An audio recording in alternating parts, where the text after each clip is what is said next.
दोस्तों, स्वागत है आप सभी का हमारे YouTube चैनल स्टूडेंट IQ में। यूपी पुलिस री एग्ज़ाम 2024 की तैयारी के लिए आज के इस वीडियो में हम लोग जीएस के प्रश्नों को सॉल्व करेंगे। ये प्रश्न आपके यूपी पुलिस री एग्ज़ाम के लिए काफ़ी इंपॉर्टेंट होने वाले हैं। ठीक है दोस्तों, चलिए शुरू करते हैं। पहला प्रश्न है, poverty and un British rule in India नामक पुस्तक किस वर्ष प्रकाशित हुई? इसमें करेक्ट आंसर ऑप्शन बी है 1901। दोस्तों, poverty and un British rule in India पुस्तक 1901 में प्रकाशित हुई थी। ये पुस्तक दादा भाई नौरोजी द्वारा लिखी गई थी।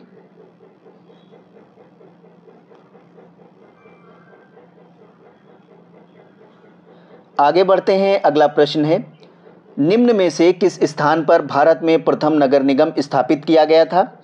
इसमें करेक्ट आंसर ऑप्शन बी है मद्रास। दोस्तों, भारत में सबसे पहले नगर निगम 1687 में मद्रास में स्थापित किया गया था। आगे बढ़ते हैं। अगला प्रश्न है, निम्न में से किसका आगमन भारत में सबसे पहले हुआ था? इसमें करेक्ट आंसर हो जाएगा ऑप्शन सी पुर्तगाली। दोस्तों, भारत में सबसे पहला आगमन पुर्तगालियों का हुआ था। पुर्तगाली भारत में 1498 में आए थे। डच 1605 में भारत आए थे।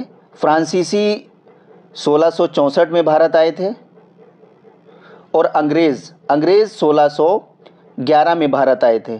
ठीक है, तो सबसे पहले पुर्तगालियों का भारत में आगमन हुआ था। अगला प्रश्न है, फॉरवर्ड ब्लॉक की स्थापना सुभाष चंद्र बोस द्वारा किस अधिवेशन से इस्तीफा देने के बाद की गई थी? इसमें करेक्ट आंसर ऑप्शन ए है त्रिपुरी अधिवेशन। दोस्तों, फॉरवर्ड ब्लॉक की स्थापना सुभाष चंद्र बोस द्वारा 1939 ईस्वी में की गई थी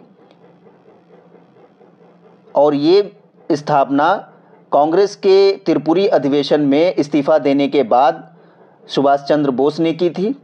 अगला प्रश्न है, निम्न में से कौन सा पठार ग्वालियर पठार और विंध्याचल श्रेणी के बीच है? इसमें करेक्ट आंसर है ऑप्शन ए बुंदेलखंड पठार। ठीक है दोस्तों, बुंदेलखंड पठार ग्वालियर और विंध्याचल श्रेणी के बीच है। अगला प्रश्न है, निम्न में से कौन सा दर्रा श्रीनगर को लेह से जोड़ता है? वेरी इंपॉर्टेंट है दोस्तों, इसमें करेक्ट आंसर ऑप्शन बी है जोजिला दर्रा। दोस्तों, जोजिला दर्रा श्रीनगर को लेह से जोड़ता है। अगला प्रश्न है, बुद्ध के जीवन से संबंधित बौद्ध धर्म के प्रतीकों में स्तूप का संबंध किस घटना से है? इसमें करेक्ट आंसर है ऑप्शन ए। ठीक है, मृत्यु। दोस्तों, बुद्ध के जीवन से संबंधित स्तूप का संबंध मृत्यु से है। अगला प्रश्न है, निम्न में से प्रस्तुत ज्वालामुखी कौन सा है? प्रसुप्त ज्वालामुखी।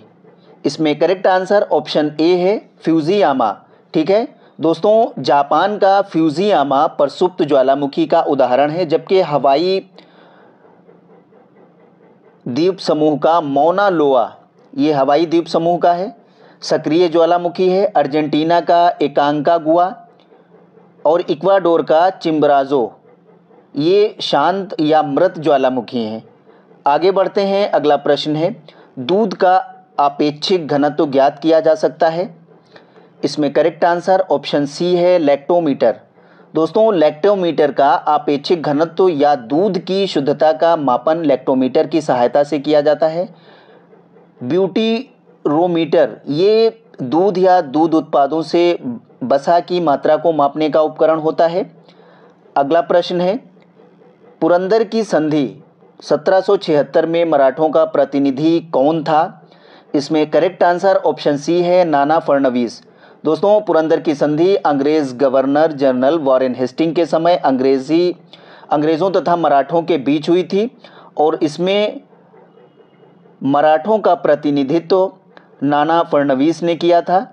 अगला प्रश्न है, भारत में नारी आंदोलन का सूत्रपात निम्नलिखित में से प्रमुखता किसकी प्रेरणा से हुआ था? इसमें करेक्ट आंसर है ऑप्शन बी रामाबाई रनाडे। दोस्तों, महाराष्ट्र की महान सामाजिक कार्यकर्ता समाज सुधारक रामाबाई की प्रेरणा से भारत में नारी आंदोलन का सूत्रपात हुआ था। 1883 में इन्होंने ईसाई धर्म अपना लिया था। जीवन भर महिलाओं की शिक्षा और उनके उत्थान के लिए काम करती रहीं। ठीक है, आगे बढ़ते हैं। अगला प्रश्न है, स्वच्छ भारत मिशन की घोषणा कब की गई थी? इसमें करेक्ट आंसर ऑप्शन ए है 2 अक्टूबर। दोस्तों स्वच्छ भारत मिशन की इस घोषणा 2 अक्टूबर 2014 को की गई थी। अगला प्रश्न है, निम्न में से कौन सा ग्रह पार्थिव ग्रह का उदाहरण नहीं है? इसमें करेक्ट आंसर ऑप्शन डी है शनि। दोस्तों शुक्र, मंगल और बुध पार्थिव ग्रह के उदाहरण हैं। शुक्र, मंगल और बुध ये क्या है? ये पार्थिव ग्रह के उदाहरण हैं। जबकि शनि जोवियन ग्रह का उदाहरण है। पार्थिव ग्रहों का निर्माण सूर्य के निकट हुआ है। ठीक है, आगे बढ़ते हैं। अगला प्रश्न है, फिलीपींस में स्थानांतरणशील कृषि को किस नाम से जाना जाता है? इसमें करेक्ट आंसर है ऑप्शन सी कैगिन। दोस्तों फिलीपींस में कैगिन कृषि को स्थानांतरण कृषि के नाम से जाना जाता है, या स्थानांतरण कृषि को कैगिन कृषि के नाम से जाना जाता है। ठीक है, अगला प्रश्न है, उत्तर प्रदेश के वन्यजीव विहार एवं जिले का गलत युग्म बताइए। ठीक है, इसमें 4 ऑप्शन दिए हैं, इसमें एक गलत युग्म है। दोस्तों इसमें करेक्ट आंसर है ऑप्शन बी रानीपुर वन्यजीव विहार बहराइच। ये सही नहीं है, ये गलत है। ठीक है, क्योंकि रानीपुर वन्यजीव विहार युग्म गलत है। रानीपुर वन्यजीव विहार चित्रकूट में है। ठीक है, महावीर स्वामी वन्यजीव विहार ललितपुर सही है। किशनपुर वन्यजीव विहार खीरी ये भी सही है। राष्ट्रीय चंबल वन्यजीव विहार आगरा ये भी सही है। ठीक है, तो रानीपुर वन्यजीव विहार बहराइच में नहीं है, चित्रकूट में है।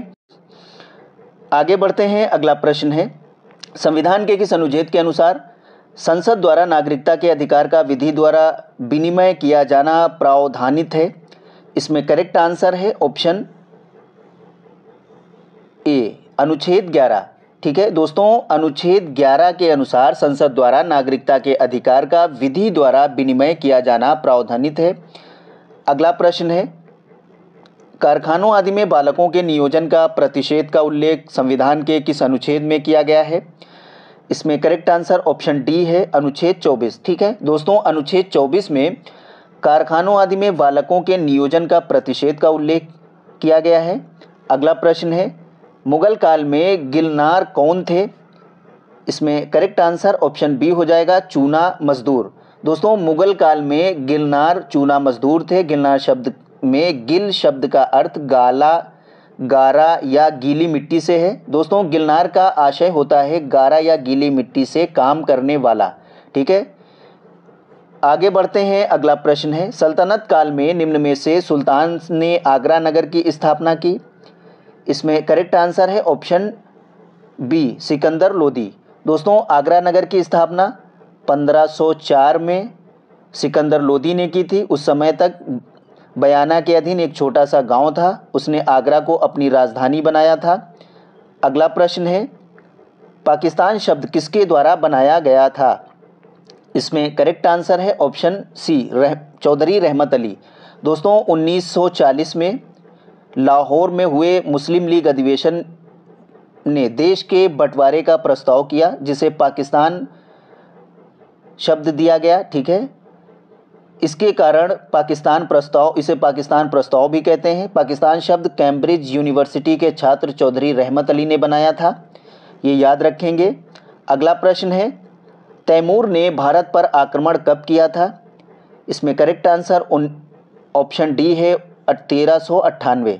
दोस्तों तुगलक वंश के शासक नसीरुद्दीन महमूद के समय में तैमूर लंग ने 1398 ईस्वी में दिल्ली पर आक्रमण किया था। आक्रमण से भयभीत होकर सुल्तान और उसका वजीर मल्लू इकबाल राजधानी छोड़कर भाग गए थे। तैमूर के वापस जाने पर ही सुल्तान वापस आ सका था। ठीक है, तो तैमूर ने भारत पर आक्रमण 1398 ईस्वी में किया था। अगला प्रश्न है, शीशे की छड़ जब भाप से रखी जाती है इसकी लंबाई बढ़ जाती है, परंतु इसकी चौड़ाई क्या होता है? इसकी चौड़ाई में बढ़ती है। ऑप्शन ए सही है, क्योंकि शीशे की छड़ जब भाप से रखी जाती है तो इसकी लंबाई बढ़ जाती है और इसकी चौड़ाई भी बढ़ती है। ठीक है, आगे बढ़ते हैं। अगला प्रश्न है, यदि हवा का तापमान बढ़ता है तो उसकी जलवाष्प ग्रहण करने की क्षमता क्या होती है? बढ़ती है। ठीक है, यदि हवा का तापमान बढ़ता है तो उसके जलवाष्प ग्रहण करने की क्षमता भी बढ़ती है। अगला प्रश्न है, डेजर्ट कूलर द्वारा शीतलन किस पर आधारित है? इसमें करेक्ट आंसर ऑप्शन सी है, वाष्पन शीतलन। ठीक है दोस्तों, डेजर्ट कूलर द्वारा शीतलन वाष्पन शीतलन पर आधारित है। आगे बढ़ते हैं, अगला प्रश्न है, तारों के मध्य दूरी मापने की इकाई है। इसमें करेक्ट आंसर है ऑप्शन बी, प्रकाश वर्ष। दोस्तों, तारों के बीच जो दूरी मापी जाती है उसे प्रकाश वर्ष कहते हैं। अगला प्रश्न है, रडार में लगे माइक्रोवेव द्वारा उड़ती हुई वायुयान के बारे में क्या जान सकते हैं? इसमें करेक्ट आंसर है ये सभी, बनावट, दूरी, दिशा। रडार में लगे माइक्रोवेव द्वारा उड़ती हुई वायुयान के बारे में बनावट, दूरी, दिशा तीनों जान सकते हैं। आगे बढ़ते हैं, अगला प्रश्न है, निमग्न वस्तुओं का पता लगाने के लिए प्रयुक्त किए जाने वाले उपकरण को कहते हैं। इसमें करेक्ट आंसर ऑप्शन बी है, सोनार। ठीक है दोस्तों, निमग्न वस्तुओं का पता लगाने के लिए प्रयुक्त किए जाने वाले उपकरण को सोनार कहा जाता है। अगला प्रश्न है, प्रकाश सजावट तथा विज्ञापन के लिए विसर्जन नलिकाओं में प्रयुक्त होने वाली गैस है। वेरी इंपॉर्टेंट है, इसमें ऑप्शन डी करेक्ट आंसर है, नियॉन। प्रकाश सजावट और विज्ञापन के लिए विसर्जन नलिकाओं में प्रयुक्त होने वाली गैस नियॉन गैस है। अगला प्रश्न है, पूर्ण आंतरिक परावर्तन होता है जब प्रकाश जाता है। इसमें करेक्ट आंसर ऑप्शन ए है, हीरे से कांच में। ठीक है, पूर्व आंतरिक परावर्तन तब होता है जब प्रकाश जाता है, इससे हीरे से कांच में ये होता है। अगला प्रश्न है, प्रकाश तंतु जिस सिद्धांत पर काम करता है वह है, क्या है वो? पूर्ण आभ्यंतर परावर्तन। ऑप्शन ए बिल्कुल सही आंसर है, प्रकाश तंतु जिस सिद्धांत पर काम करता है वो होता है पूर्ण आभ्यंतर परावर्तन। ठीक है, अगला प्रश्न है, प्रकाश विद्युत सेल बदलता है। वेरी इंपॉर्टेंट प्रश्न है दोस्तों, इसमें ऑप्शन डी करेक्ट आंसर है, प्रकाश ऊर्जा को वैद्युत ऊर्जा में। ठीक है, प्रकाश विद्युत सेल प्रकाश ऊर्जा को विद्युत ऊर्जा में बदलता है। अगला प्रश्न है, जब दो लोग आपस में बात करते हैं तो कितने डेसिबल की ध्वनि उत्पन्न होती है?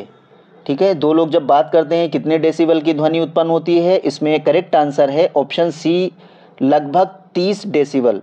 दोस्तों, जब दो लोग आपस में बात करते हैं तो 30 डेसिबल की ध्वनि उत्पन्न होती है। अगला प्रश्न है, किसी ध्वनि स्रोत की आवृत्ति में होने वाले उतार चढ़ाव को क्या कहते हैं? इसमें करेक्ट आंसर ऑप्शन सी है, डॉपलर प्रभाव। दोस्तों, किसी ध्वनि स्रोत की आवृत्ति में होने वाले उतार चढ़ाव को डॉपलर प्रभाव कहते हैं। आगे बढ़ते हैं, अगला प्रश्न है, निम्नलिखित में से किस शासक ने बोधगया में बोधि वृक्ष को काट दिया था? इसमें option A Shashank, B Pushyamitra Shunga, C है अशोक, डी है मिहिर कुल। इसमें करेक्ट आंसर है ऑप्शन ए शशांक। दोस्तों, गौड़ देश के शिव भक्त राजा शशांक ने बोध गया में उस बोधि वृक्ष को काट दिया था जिसके नीचे गौतम बुद्ध को ज्ञान प्राप्त हुआ था। अगला प्रश्न है, भारत में मुख्यतः 4 प्रकार के लोहे अयस्क पाए जाते हैं, जिनमें किस लौह अयस्क में लोहे का अंश सर्वाधिक होता है? इसमें करेक्ट आंसर है ऑप्शन सी, मैग्नेटाइट। दोस्तों, मैग्नेटाइट में 72% तक लोहे का अंश पाया जाता है, जबकि हेमेटाइट में 60 से 70% और लिमोनाइट में 40 से, ये लिमोनाइट है, इसमें 40 से 60% तक लोहे का अंश पाया जाता है। ठीक है, सिरोडाइट में 40% तक लोहे का अंश पाया जाता है। आगे बढ़ते हैं, अगला प्रश्न है, कांडला बंदरगाह कहाँ स्थित है? वेरी इंपॉर्टेंट प्रश्न है दोस्तों, इसमें करेक्ट आंसर है ऑप्शन बी, कच्छ की खाड़ी। दोस्तों, कांडला बंदरगाह कच्छ की खाड़ी में स्थित है। अगला प्रश्न है, निम्न में से कौन सा सक्रिय ज्वालामुखी का प्रकार नहीं है? इसमें ऑप्शन डी करेक्ट आंसर है, फ्यूजियामा। दोस्तों, जापान का फ्यूजियामा ज्वालामुखी सुषुप्त या प्रक्षुप्त ज्वालामुखी का प्रकार है। ठीक है, सक्रिय ज्वालामुखी का प्रकार नहीं है। अगला प्रश्न है, एक संकरी, गहरी तथा तीव्र ढाल युक्त किनारे वाली नदी घाटी को निम्न नाम से जाना जाता है। इसमें करेक्ट आंसर ऑप्शन सी हो जाएगा, कैनियन। दोस्तों, एक संकरी, गहरी तथा तीव्र ढाल युक्त किनारे वाली नदी को कैनियन के नाम से जाना जाता है। अगला प्रश्न है, निम्नलिखित में से धान में होने वाला प्रमुख रोग है? ऑप्शन ए खैरा, बी गेरुई, सी टिक्का, डी उकठा। इसमें करेक्ट आंसर ऑप्शन ए है दोस्तों, खैरा। खैरा धान में होने वाला प्रमुख रोग है। ठीक है, गेरुई गेहूं में होने वाला प्रमुख रोग है। टिक्का मूंगफली में और उकठा अरहर में होने वाले रोग हैं। ठीक है, ये धान में। आगे बढ़ते हैं, अगला प्रश्न है, कंचन, बनारसी, कृष्णा एवं नरेंद्र 10 किसकी प्रमुख किस्में हैं? इसमें करेक्ट आंसर ऑप्शन बी है, आंवला। दोस्तों कंचन, बनारसी, कृष्णा और नरेंद्र 10 आंवले की फसलें किस्में हैं।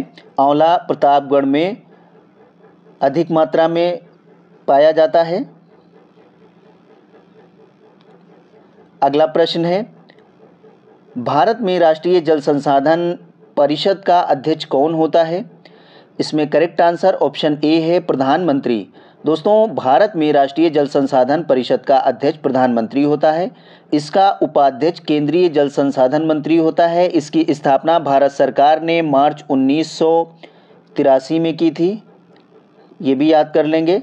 ठीक है, राष्ट्रीय जल संसाधन परिषद की स्थापना मार्च 1983 में हुई थी। इसका अध्यक्ष प्रधानमंत्री होता है और जल संसाधन मंत्री इसका उपाध्यक्ष होता है। अगला प्रश्न है, निम्नलिखित में से किसे शेर पंजाब के नाम से जाना जाता है? वेरी इंपॉर्टेंट प्रश्न है दोस्तों। इसमें ऑप्शन बी करेक्ट आंसर है, लाला लाजपत राय। दोस्तों लाला लाजपत राय को शेर पंजाब के नाम से जाना जाता है। शेर पंजाब की उपाधि से लाला लाजपत राय की साइमन कमीशन के विरोध के दौरान 30 अक्टूबर 1928 को लाहौर के पुलिस अधीक्षक स्कॉट के लाठी के आघातों से उनकी मृत्यु हो गई थी। ठीक है, तो लाला लाजपत राय को शेर पंजाब के नाम से जाना जाता है। अगला प्रश्न है, मार्च 1929 ईस्वी में नौजवान सभा की स्थापना हुई। इसमें करेक्ट आंसर है ऑप्शन ए, पंजाब। ठीक है दोस्तों, मार्च 1929 में नौजवान सभा की स्थापना पंजाब में हुई थी। इसके संस्थापक थे भगत सिंह। इसका उद्देश्य था देश के नवयुवकों में देशभक्ति की भावना जागृत कर मजदूर और किसानों के राज्य की स्थापना करना। ठीक है, आगे बढ़ते हैं। अगला प्रश्न है, पुलकेशिन द्वितीय को सर्वप्रथम किसने हराया? ऑप्शन ए नरसिंह वर्मन प्रथम, बी नरसिंह वर्मन द्वितीय, सी महेंद्र वर्मन प्रथम और डी है महेंद्र वर्मन द्वितीय। इसमें करेक्ट आंसर है ऑप्शन ए। ठीक है, नरसिंह वर्मन प्रथम। दोस्तों नरसिंह वर्मन प्रथम पल्लवी वंश का शासक था जिसने बातापी कोंड की उपाधि धारण की थी और इसे जो है नरसिंह देव वर्मन ने पुलकेशिन द्वितीय को हराया था। आगे बढ़ते हैं, अगला प्रश्न है, उत्तर प्रदेश में प्रथम बार राष्ट्रपति शासन कब लगाया गया? इसमें करेक्ट आंसर है ऑप्शन ए, 25 फरवरी 1968 को पहली बार उत्तर प्रदेश में राष्ट्रपति शासन लगा था। ठीक है, और ये 1968 से 25 फरवरी 1969 तक रहा। ठीक है, पहली बार उत्तर प्रदेश में 1968 में राष्ट्रपति शासन लगा था।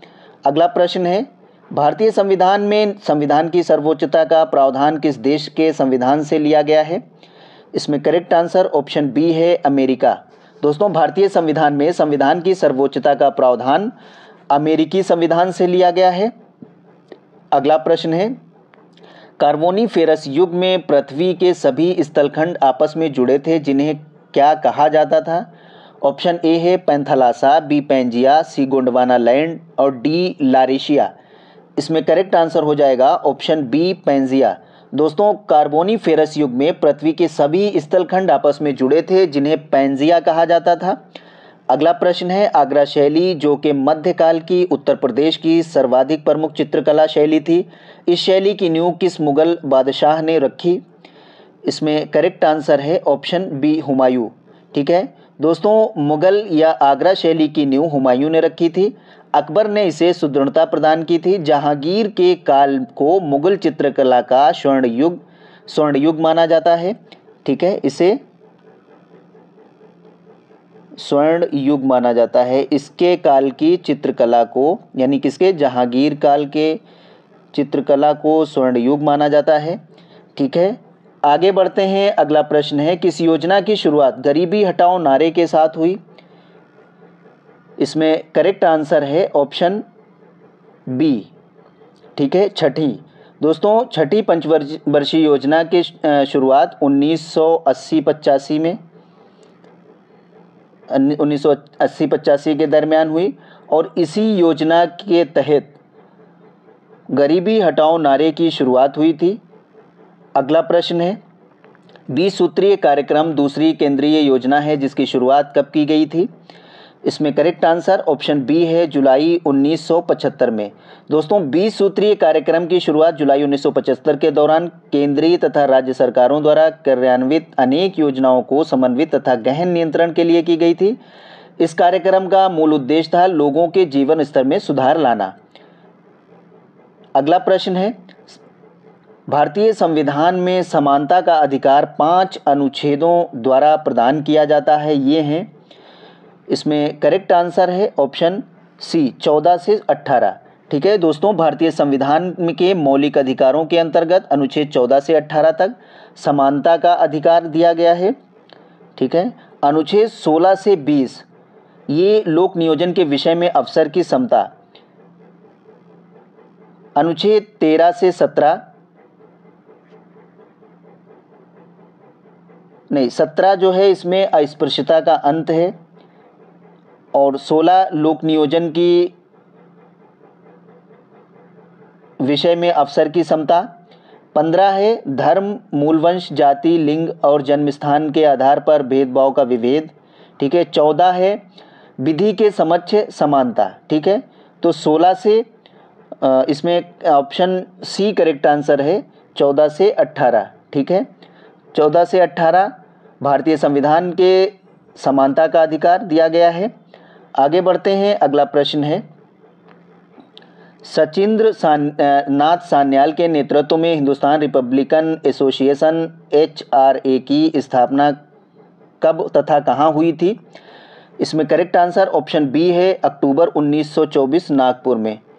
दोस्तों, सचिंद्र नाथ सान्याल के नेतृत्व में हिंदुस्तान रिपब्लिकन एसोसिएशन HRA की स्थापना 1924 में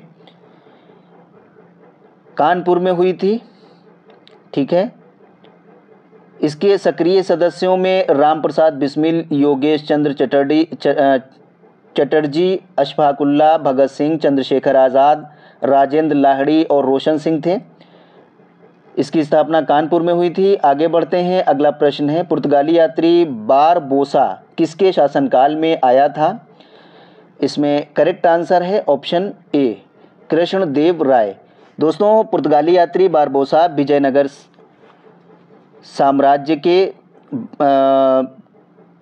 कृष्णदेव राय के शासनकाल में भारत आया था। ठीक है, कृष्णदेव राय ये विजयनगर साम्राज्य के शासक थे।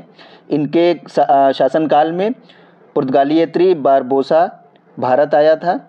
अगला प्रश्न है, उत्तर प्रदेश में पारिवारिक न्यायालयों की शुरुआत की गई। इसमें करेक्ट आंसर है ऑप्शन सी, 1884 में। दोस्तों, उत्तर प्रदेश में पारिवारिक मामले हेतु पारिवारिक न्यायालयों की शुरुआत 1884 में की गई थी। आगे बढ़ते हैं। अगला प्रश्न है, अमरलिंगेश्वर मंदिर किसको समर्पित है? इसमें ऑप्शन ए है शिव को, बी विष्णु को, सी इंद्र को, डी बाहुबली को। इसमें करेक्ट आंसर है ऑप्शन ए, शिव को। दोस्तों, अमरलिंगेश्वर मंदिर शिव को समर्पित है। अगला प्रश्न है, निम्न में से कौन सा हड़प्पाकालीन पुरास्थल अफगानिस्तान में स्थित है? इसमें करेक्ट आंसर है ऑप्शन ए, मुंडी गाग। दोस्तों, मुंडी गाग हड़प्पाकालीन पुरास्थल अफगानिस्तान में स्थित है। आगे बढ़ते हैं। अगला प्रश्न है, प्रत्येक वर्ष किस तिथि को राष्ट्रीय किसान दिवस मनाया जाता है? ऑप्शन ए है 20 दिसंबर, बी 21 दिसंबर, सी 22 दिसंबर, डी 23 दिसंबर। इसमें करेक्ट आंसर ऑप्शन डी हो जाएगा 23 दिसंबर। दोस्तों हर साल 23 दिसंबर को राष्ट्रीय किसान दिवस मनाया जाता है। ठीक है, अगला प्रश्न है, भारत तथा किस देश के द्वारा संयुक्त माइक्रोवेव उपग्रह लॉन्च किए जाने की घोषणा की गई? इसमें करेक्ट आंसर ऑप्शन बी हो जाएगा अमेरिका। भारत और अमेरिका के बीच संयुक्त माइक्रोवेव उपग्रह लॉन्च किए जाने की घोषणा की गई है। ठीक है, आगे बढ़ते हैं। अगला प्रश्न है, प्रत्येक वर्ष 26 नवंबर को संविधान दिवस के रूप में मनाया जाता है। इस दिवस को मनाने का निर्णय कब लिया गया था? वेरी इंपॉर्टेंट प्रश्न है दोस्तों। इसमें ऑप्शन ए है 2012, बी 2015, सी 2017 में और डी है सन 2020 में। ठीक है, 2020 में। तो प्रत्येक वर्ष 26 नवंबर को संविधान दिवस रूप में मनाया जाता है। इस दिवस को मनाए जाने का निर्णय कब लिया गया था दोस्तों? इसमें ऑप्शन बी करेक्ट आंसर है 2015 में। दोस्तों 2015 से हर वर्ष संविधान दिवस मनाए जाने का निर्णय लिया गया है और हर वर्ष अब 26 नवंबर को संविधान दिवस मनाया जाता है। अगला प्रश्न है, निम्न में से कहाँ तेल शोधन कारखाना नहीं है? ऑप्शन ए कोयली, बी नून माटी, सी हटिया, डी बरौनी। इसमें करेक्ट आंसर है ऑप्शन सी हटिया। दोस्तों हटिया में तेल शोधन कारखाना नहीं है। अगला प्रश्न है, पश्चिमी हिमालय की शीतोष्ण पेटी में निम्न में से किस एक वृक्ष का बाहुल्य है? ऑप्शन ए है सिल्वर फर, बी नीला पाइन, सी देवदार, डी चीड़। इसमें करेक्ट आंसर ऑप्शन सी है देवदार। दोस्तों पश्चिमी हिमालय में 1800 से 3000 मीटर की ऊंचाई पर शीतोष्ण कोणधारी वन पाए जाते हैं, जिनमें सर्वाधिक देवदार पाए जाते हैं। अगला प्रश्न है, कालागढ़ बांध किस नदी पर बना हुआ है? इसमें ऑप्शन ए है यमुना, बी शारदा, सी गंगा, डी रामगंगा। इसमें करेक्ट आंसर ऑप्शन डी है रामगंगा। दोस्तों कालागढ़ बांध रामगंगा नदी पर बना है। रामगंगा नदी महान हिमालय श्रेणी में कुमायूं मंडल के दक्षिणी भाग में नैनीताल के समीप से निकलती है। ठीक है, ये कहाँ से निकलती है? नैनीताल से। आगे बढ़ते हैं। अगला प्रश्न है, किस मिट्टी की जल धारण करने की क्षमता सबसे कम होती है? इसमें ऑप्शन ए है बलुई, बी दोमट बलुई, सी मटियार दोमट, डी दोमट। इसमें करेक्ट आंसर ऑप्शन बी है दोमट बलुई। दोस्तों दोमट बलुई मिट्टी की जल धारण करने की क्षमता सबसे कम होती है। आगे बढ़ते हैं। अगला प्रश्न है, अशोक के शिलालेखों की लिपि क्या है? वेरी इंपॉर्टेंट प्रश्न है दोस्तों। इसमें ऑप्शन ए है ब्राह्मी, बी प्राकृत, सी पाली, डी संस्कृत। इसमें करेक्ट आंसर हो जाएगा ऑप्शन ए। दोस्तों अशोक के सभी अभिलेख प्राकृत भाषा में हैं, ब्राह्मी लिपि में लिखे गए हैं। केवल 2 अभिलेख शाहबाजगढ़ी और मनसेरा की लिपि ब्राह्मी न होकर खरोष्टी है। इसके अलावा एक द्विभाषीय लेख है शेर कुना। ठीक है, आगे बढ़ते हैं। अगला प्रश्न है, खजुराहों के मंदिर किसका उदाहरण है? इसमें करेक्ट आंसर है ऑप्शन सी चंदेल कला। दोस्तों खजुराहों के मंदिर चंदेल कला का उदाहरण है। अगला प्रश्न है, किस विदेशी महान विद्वान द्वारा दुल्बा तथा तयंगर की रचना की गई है? इसमें करेक्ट आंसर है ऑप्शन सी तारानाथ। दोस्तों भारत के संबंध में लिखने वाले विदेशी विद्वानों में तारानाथ महत्वपूर्ण थे। वो एक तिब्बती बौद्ध भिक्षु थे। इसके ग्रंथों में कयंगर और तयंगर तथा दुल्वा से भारतीय इतिहास पर प्रकाश पड़ता है। ठीक है, आगे बढ़ते हैं। अगला प्रश्न है, सिंधु सभ्यता के किस स्थल से पशुपति शिव के प्रमाण मिले हैं? इसमें करेक्ट आंसर है ऑप्शन बी मोहनजोदड़ो। दोस्तों मोहनजोदड़ो से प्राप्त एक शील पर 3 मुख वाले देवता पशुपति की मूर्ति मिली है। उनके चारों ओर हाथी, गैंडा, चीता और भैंसा विराजमान है। ठीक है, ये मोहनजोदड़ो पर पशुपति के प्रमाण मिले हैं। आगे बढ़ते हैं, अगला प्रश्न है, किस वेद में भारतीय संगीत का जनक माना जाता है? किस वेद को भारतीय संगीत का जनक माना जाता है?